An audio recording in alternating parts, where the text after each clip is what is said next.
today's sewing tutorial, I will show you how to make this boxy handbag. I use Muji's organizing bags as a base, namely the Gusset case, A5 size, and the passport holder.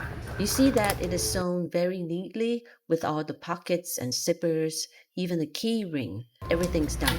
All we have to do is sew a padded lining to the Gusset case to make it thicker and add some straps. To do that, I use felt fabric and I trace out the front and back of the case and also cut a long piece for the Gusset part.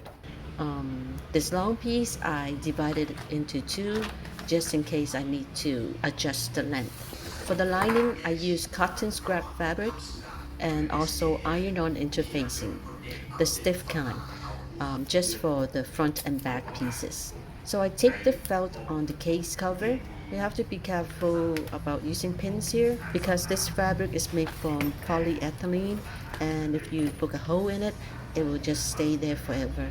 We will take the passport case in place and sew right on top of top stitching using a similar colored thread.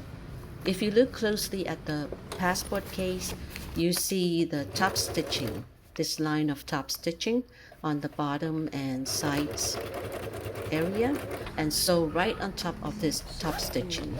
Now to turn this into an additional pocket, we will unzip the passport case and sew on the inside. There will be a gap at the bottom because the zipper will be in the way, so we just hand stitch the gap closed and you have an additional pocket. This felt backing not only adds structure, it also adds a bit of grip for the stitching to the areas where the handles and straps are.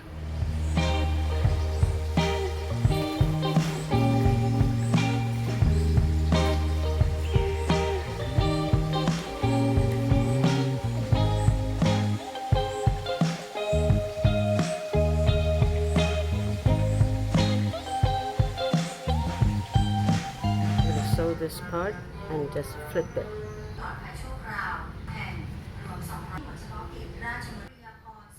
I'm gonna sew here and here. Just two sew lines here.